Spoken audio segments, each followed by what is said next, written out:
Cancer of the lung. This comes from Chapter 26 in Desjardins and Burton's Clinical Manifestations and Assessment of Respiratory Diseases.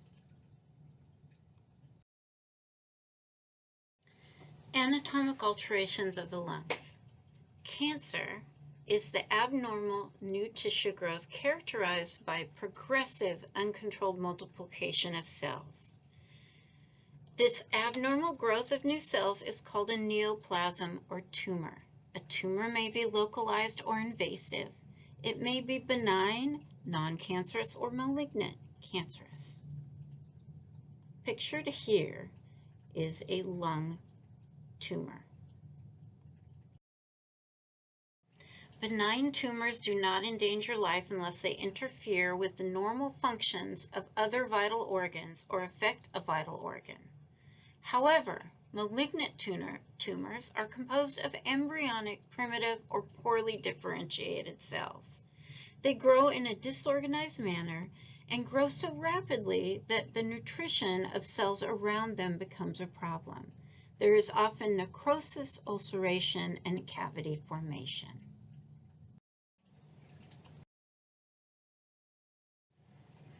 Lung cancer comes from the epithelium of the tracheobronchial tree. It is a tumor that originates in the bronchial mucosa and is called bronchogenic carcinoma, lung cancer.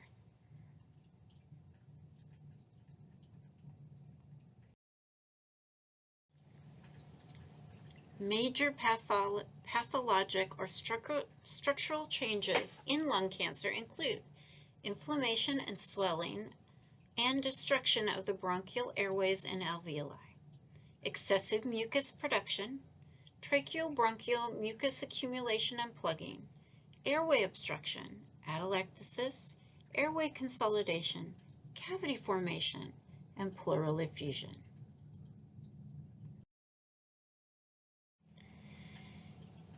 How does lung cancer happen and how many people does it affect? Well, lung cancer is the second most common cause of cancer in both men and women. Cigarette smoking is the most common cause of lung cancer, especially small cell lung cancer. Respiratory care and respiratory therapists are an important part of helping people stop smoking. Radon exposure is the second leading cause of lung cancer. Radon gas is a very heavy gas that settles in low-lying areas. It can be found in older homes and should be checked for when you buy a home. Exposure to other cancer-causing agents. Exposures to things like asbestos, radioactive ores, inhaled chemicals or minerals, diesel exhaust, and air pollution, especially in heavily trafficked roads, arsenic in drinking water, radiation therapy to the lungs, personal or family history of lung cancer all cause you to be more at risk for lung cancer.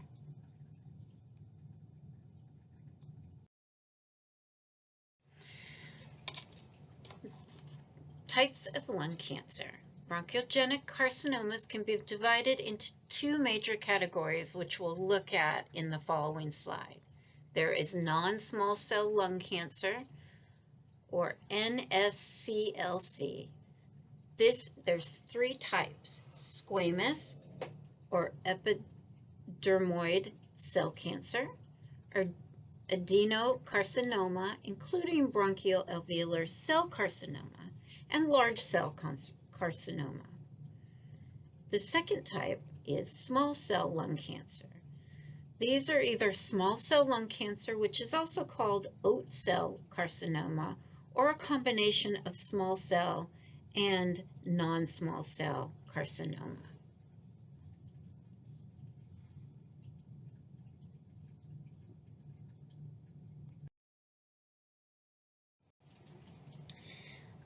Types of cancers. There are two main types of lung cancer: small cell carcinoma and non-small cell carcinoma.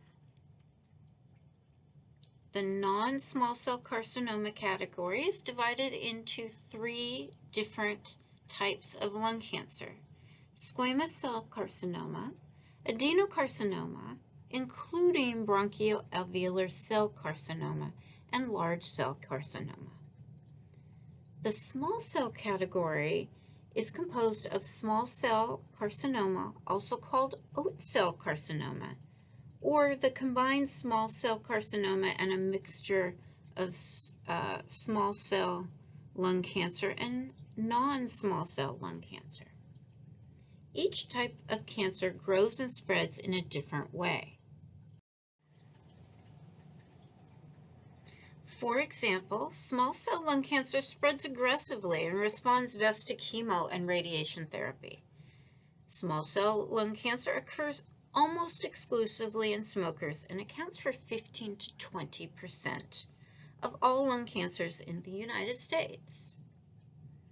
Non-small cell lung cancer is much more common. It accounts for 75 to 85% of all lung cancers in the United States.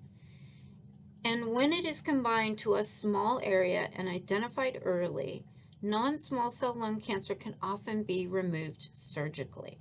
We'll talk more about the general characteristics of these cell cancer types, including growth rates, metastasis, and how they're diagnosed.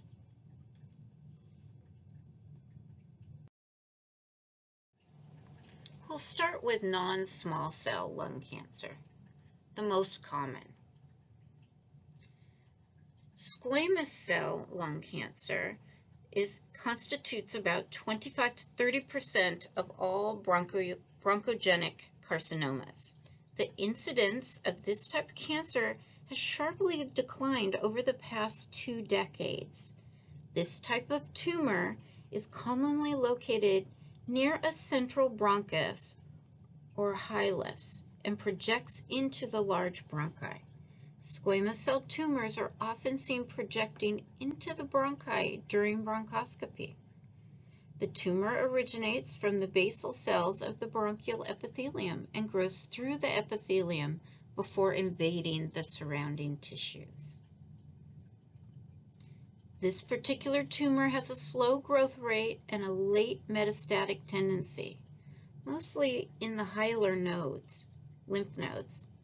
These tumors are generally fairly well localized and tend not to metastasize until very late in the course of cancer. Cavitation and necrosis within the center of the cancer are common findings, and surgical resection is a preferred treatment if metastasis spread to other areas of the body has not taken place. Chemotherapy doesn't work well for this type of cancer. And in 1/3 of the cases, squamous cell carcinoma originates out in the periphery of the lung because of the location. Obstructive manifestations, obstructive disease, are generally nonspecific and include a non-productive cough and hemoptysis. Pneumonia and atelectasis are often secondary to this type of cancer. And cavity formation with or without air fluid interface is seen in about 10 to 20% of the cases. Next is adenocarcinoma. Adenocarcinoma, previously called bronchoalveolar carcinoma, comes from the mucus glands of the tracheobronchial tree. In fact, glandular configuration and mucus production caused by this type of cancer are the pathologic features that distinguish adenocarcinoma from other types of bronchogenic carcinoma. Adenocarcinoma accounts for about 40% of all lung cancer. It has the weakest association with smoking. Among people who have never smoked, adenocarcinoma is the most common form of lung cancer. Adenocarcinoma tumors are usually smaller than 4 centimeters and are commonly found in the outer regions of lung parenchyma. The growth rate is moderate, and the metastatic tendency is early instead of late. Secondary cavity formation and pleural effusion are very common, and when the cancer is discovered early, surgical resection is possible with a high percentage of the cases. The tumors typically come from the terminal bronchioles and alveoli. They have a slow growth rate, and their metastatic pattern is unpredictable.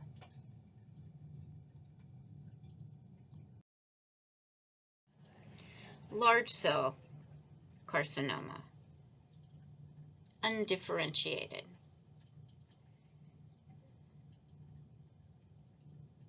Large cell carcinoma, or undifferentiated carcinoma, accounts for about 10 to 15% of all bronchogenic lung cancer cases. Because this tumor has lost all evidence of differentiation, it is commonly referred to as undifferentiated large cell anaplastic cancer. Although these tumors commonly arise peripherally, they may also be found centrally and often distort the trachea and large airways. Large cell carcinoma has a very rapid growth rate and early and widespread metastasis. Common secondary complications include chest wall pain, pleural effusion, pneumonia, hemoptysis, and cavity formation.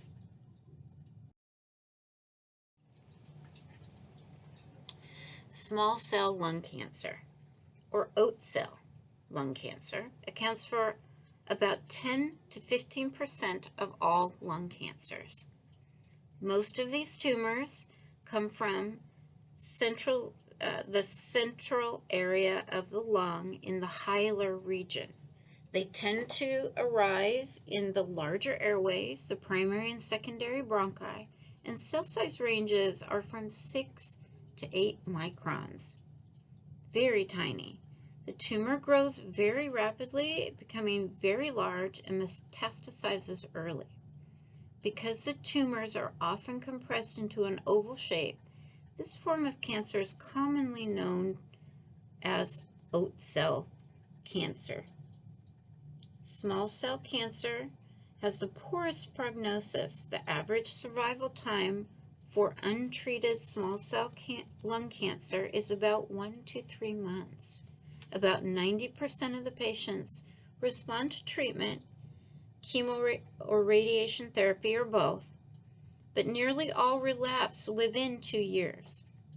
Small cell carcinoma, it has the strongest association with cigarette smoking, and it is also associated with the worst prognosis.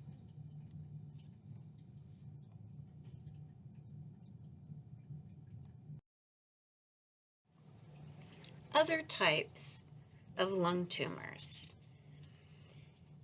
So there are some other types of lung cancer that can occur.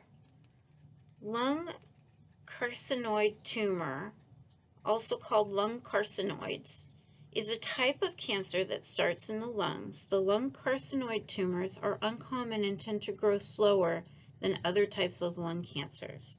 Lung carcinoid tumors are made up of special types of cells called neuroendocrine cells.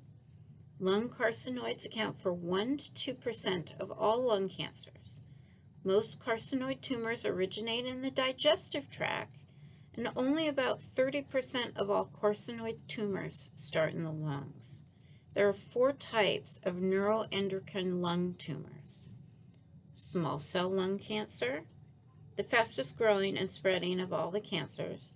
Large cell neuroendocrine carcinoma, a rare cancer and a subtype of non-small cell lung cancer. Typical carcinoids, which tend to grow slowly and rarely spread beyond the lungs. About 90% of lung carcinoids are typical carcinoids and atypical carcinoids. These grow a little faster and are likely to spread outside of the lungs. Carcinoids may also be classified based on where they are found in the lungs. For example, central carcinoids are found in the walls of the large bronchi.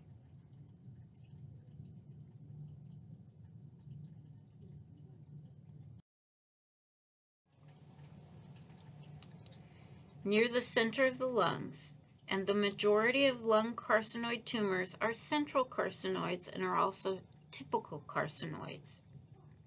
Peripheral carcinoids are found in the smaller bronchioles and towards the periphery of the lungs. Most peripheral carcinoids are typical carcinoids, although they may be more likely than central carcinoids to be atypical.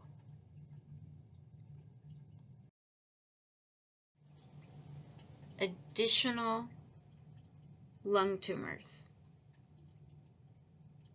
For example, adenoid cystic carcinoma, lymphoma, sarcoma, and benign lung tumors are rare. However, cancer that begins in other parts of the body can metastasize to the lungs. It's important to point out that cancers that start in other organs and spread to the lungs are not lung cancer. For example, my brother was diagnosed with undifferentiated juvenile bone cancer, but it wasn't the cancer in his bones that killed him, it was the metastasis to his lungs. It looked like somebody had thrown pea gravel when he was diagnosed at his lungs. It had already metastasized. His primary undifferentiated juvenile bone cancer had already metastasized to his lungs. Treatment for metastatic cancer of the lungs is based on where the cancer originated, that is, the primary lung cancer site. In his case, he was treated with a variety of chemotherapies. He fought as long as he could. He had a lot of great respiratory therapists and lung doctors that helped him to breathe for as long as he could, but he did lose his battle to cancer in 2000.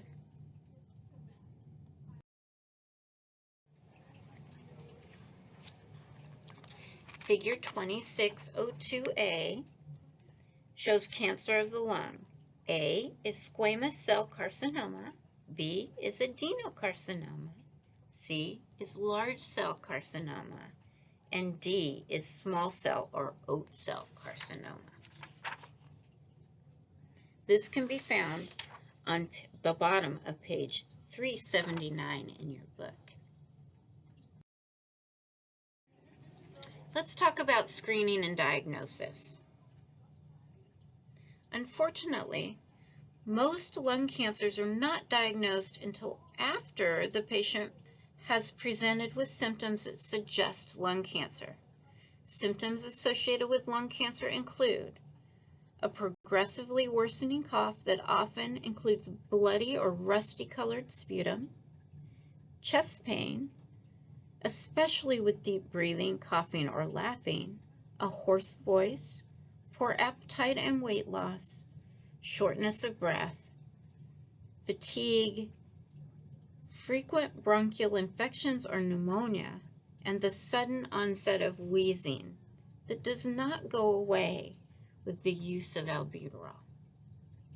When lung cancer spreads to other parts of the body, the patient may have other symptoms of cancer, including bone pain.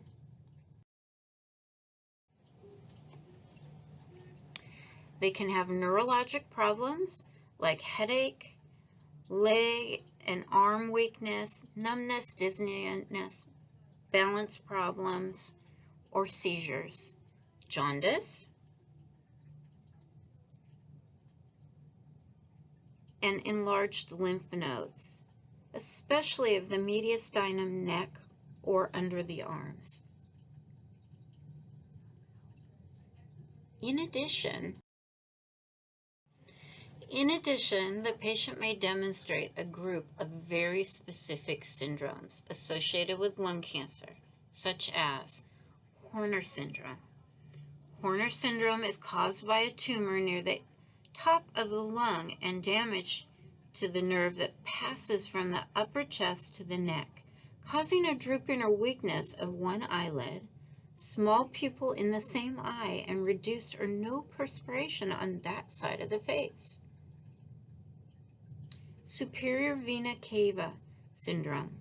This is caused by a tumor near the upper portion of the right lung that compresses the superior vena cava and obstructs venous blood flow.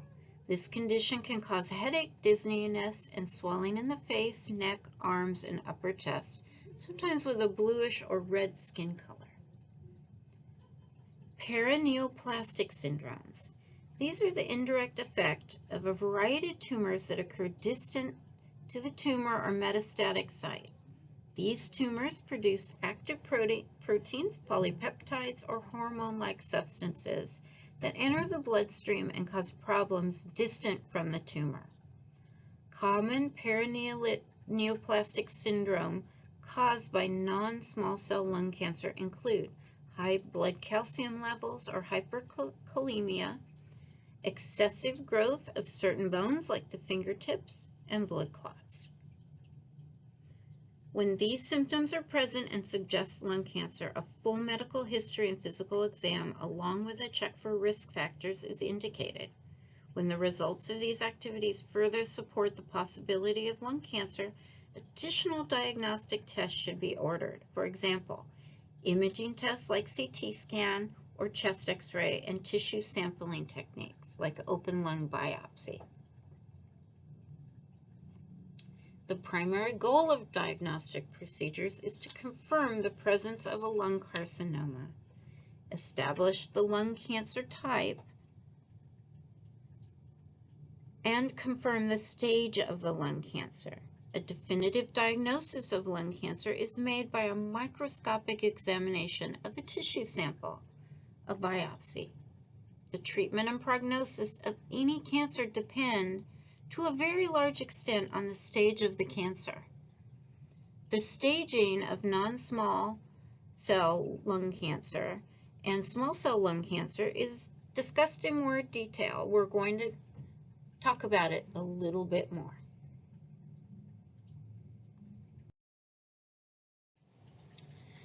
Staging of non-small cell lung carcinoma. The most commonly used classification tool to stage non-small cell lung cancer is the American Joint Committee on Cancer, AJCC, TNM system. The staging of lung cancer is determined by a combination of factors, and it confirms the cell type, the size of the tumor, the level of the lymph node involvement, and the extent to which the cancer has spread.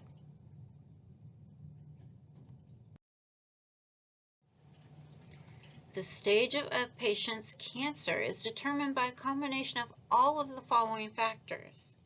T represents the size and location of the primary tumor.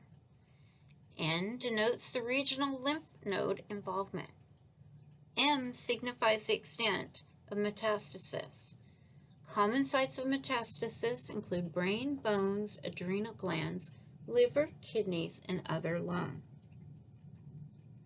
The numbers and letters after the T, N, and M classification provide more information about each of these factors.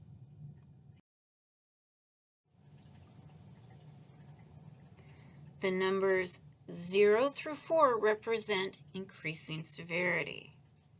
The higher numbers represent the worst type or most severe lung cancer.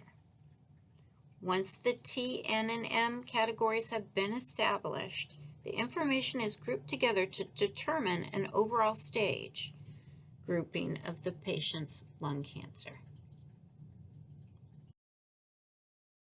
Once the T, N, and M categories have been established, information is grouped together to determine the overall stage of the lung cancer.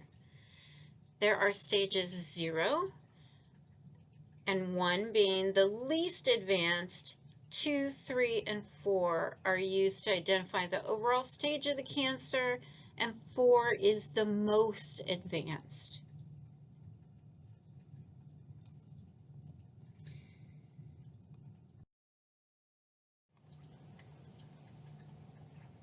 Stage 1, cancer is localized in the pleura.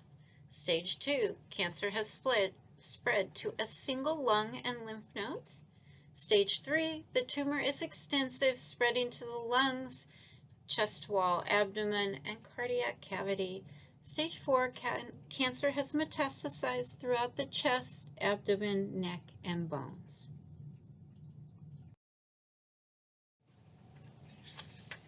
For treatment reasons,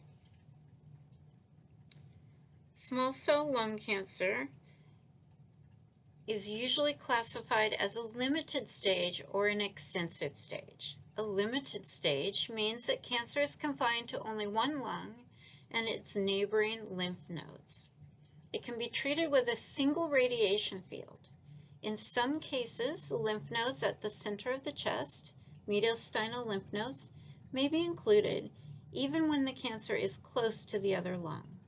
About 1 out of 3 patients with small cell lung cancer have a limited stage small cell lung cancer.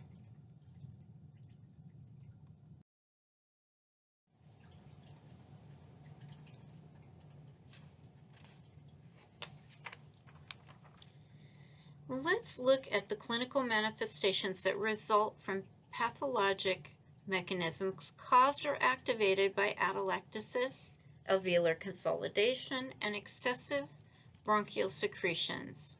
These are all major anatomic alterations of the lungs that are associated with cancer of the lungs.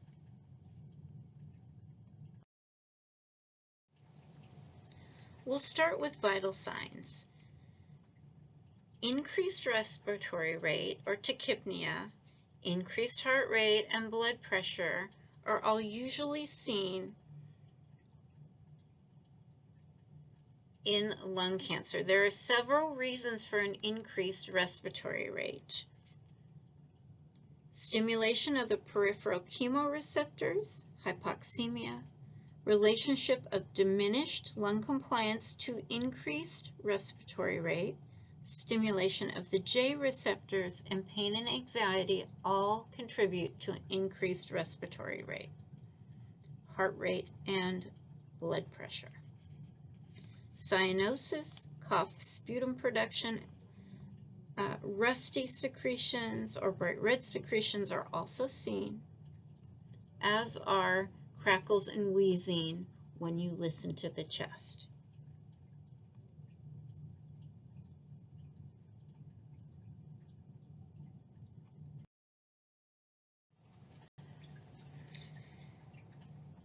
Depending on where the malignancy originates from, the PFT results may show either obstructive or restrictive values.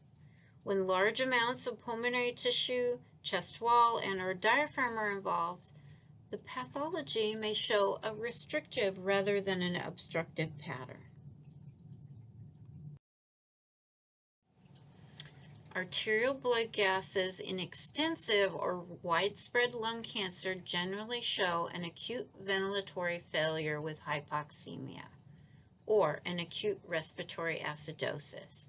This includes a decreased pH, an increased P-little-a-CO2, increased bicarb, but normal, and diminished P-little-a-O2 and diminished oxygen saturations.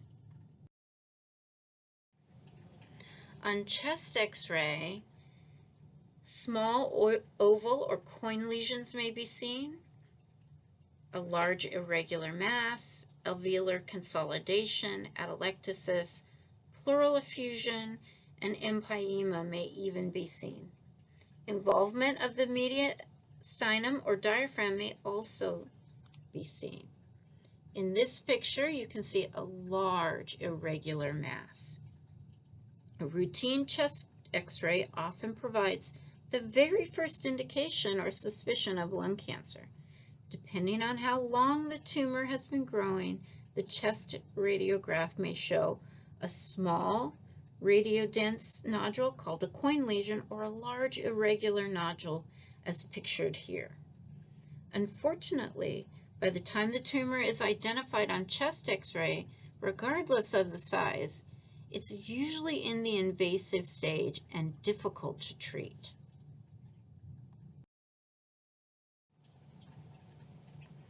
Here's a picture of right lung squamous cell carcinoma of the bronchus.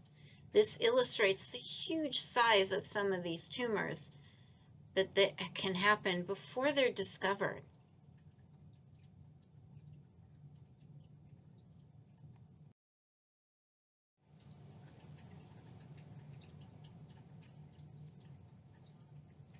PET scan is an excellent test to rule out possible cancerous areas identified in a chest graph or CT. A chest X-ray may only show two small suspicious nodules. However, and two CT scans can also identify the same two suspicious findings, but their precise location can be shown with a PET scan, a positron emission tomography. It can show a hot spot with radio-tagged cells.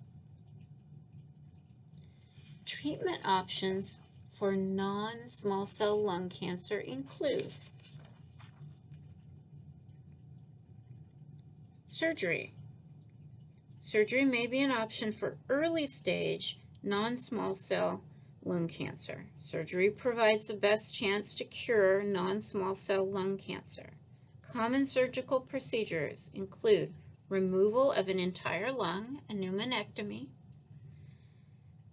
removal of an entire lobe of a lung, a lobectomy. When a segment is removed, this is either called a segmentectomy or a wedge resection. Generally, I hear it called a wedge resection in the hospital. A sleeve resection is removal of some tumors in the large airways. The airway is completely cut above and below the tumor, and the shortened airway is then reattached. A VATS procedure is also common. A VATS procedure is a video-assisted thoracic surgery. Much easier to just say VATS. It requires a much smaller incision than a thoracotomy.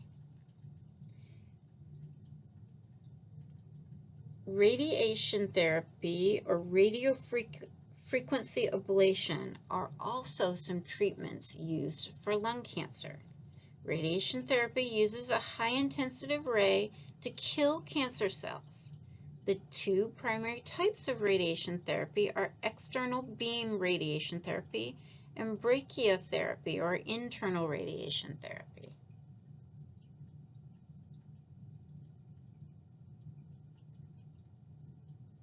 This is a person getting radiation therapy.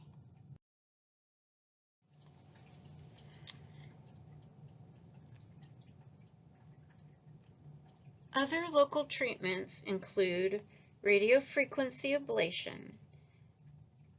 Mentioned previously, radiofrequency ablation or RFA may be used for some small lung tumors near the outer edges of the lung. In radiofrequency ablation or RFA, they use a high energy radio wave to treat the tumor. A thin needle-like probe is inserted into the tumor, and once in place, an electric current is passed through the probe, which heats the tumor and destroys the cancer cells.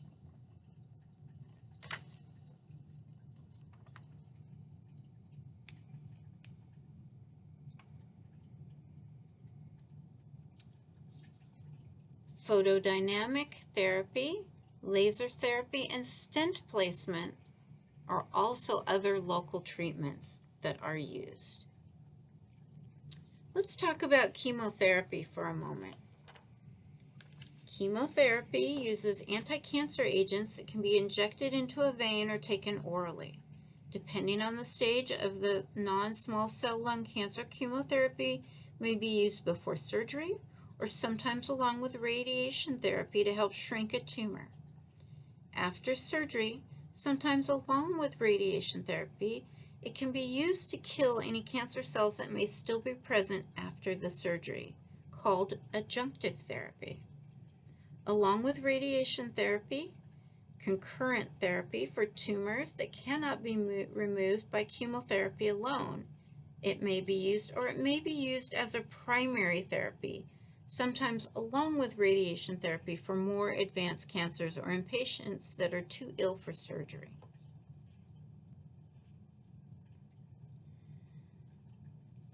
Another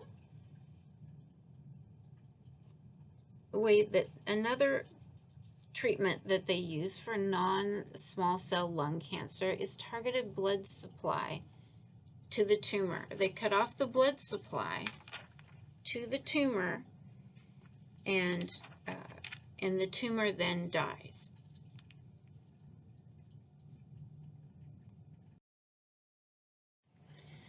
Treatment options for small cell lung cancer include chemotherapy, radiation therapy, and surgery.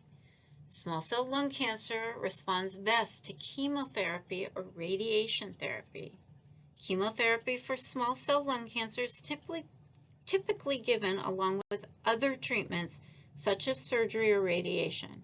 For example, patients with limited stage small cell lung cancer, chemotherapy is often the first-line drug of choice, and it is often given along with radiation therapy, called chemoradiation therapy.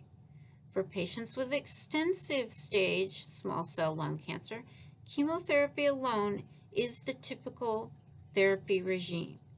However, sometimes radiation therapy will also be given. Common drug combinations used for chemotherapy include the following: cisplatin and epoposide, carboplatin and etoposide, cisplatin and irinotecan, carboplatin and irinotecan. Chemotherapy is given in cycles. For example, a 1 to 3 day period of chemotherapy followed by a rest period to allow the body to recover. Each cycle lasts about 3 to 4 weeks. The initial treatment usually requires 4 to 6 cycles. So what do we do as respiratory therapists for lung cancer patients? We'll do supportive care. Oxygen therapy. An oxygen therapy protocol is used to treat hypoxemia, decrease the work of breathing, and diminish the work of the heart. Because hypoxemia is associated with lung cancer, supplemental oxygen may be required. However, please keep in mind that capillary shunting is common because of the alveolar compression and consolidation often produced by lung cancer. Hypoxemia caused by capillary shunting is often resistant to oxygen therapy. Airway clearance therapy protocols are also used.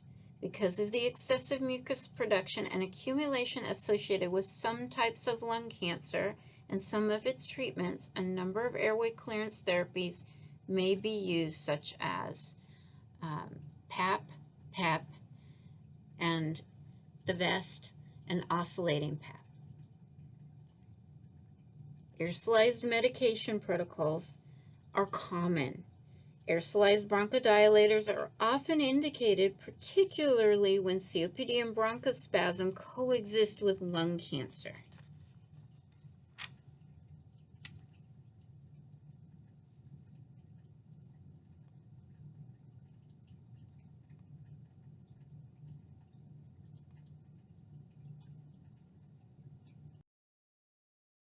I want to leave you with one last thought, that much of our job in lung cancer is supporting our patients' wishes and desires. We may not be able to save every single one of our lung cancer patients, but we can support their choices and support them choosing hope, and whether that is hope for a cure or hope for a painless end. I want to leave you with the thought of Christopher Reeve. Once you choose hope, anything is possible. Thank you. This comes to the end of our lecture.